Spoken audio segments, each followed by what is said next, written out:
Una via commerciale, militare e religiosa che unisce da 2000 anni le sponde dell'Adriatico a quelle del Danubio.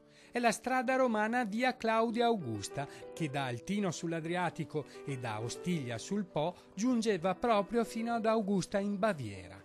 Fu il primo collegamento stradale in età antica tra nord e sud Europa, tra mondo latino e mondo germanico.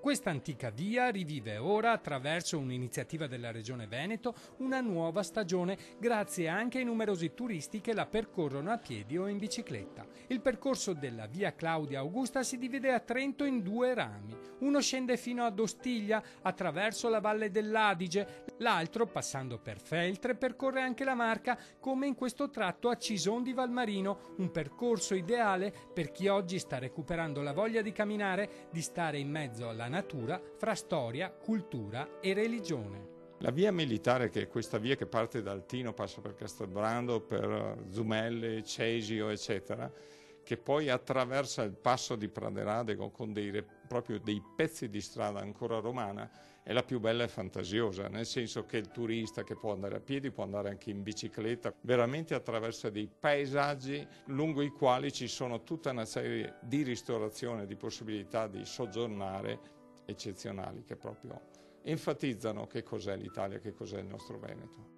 Castelbrando era nella Roma, diciamo, dell'imperatore Claudio Augusto, era una stazione di posta. C'era un castrum, c'era un tempio votivo e c'erano naturalmente le terme che oggigiorno sono restaurate e si possono usare, vengono usate dai turisti. Un cammino dalle molteplici potenzialità in grado di unire tre nazioni, Italia, Austria, Germania. I turisti avranno l'opportunità di sperimentare la cucina del territorio, ma anche di fare un tuffo nella storia. Noi facciamo ancora la cucina medievale, ogni tanto delle cene così e naturalmente abbiamo un certo flusso di ospiti.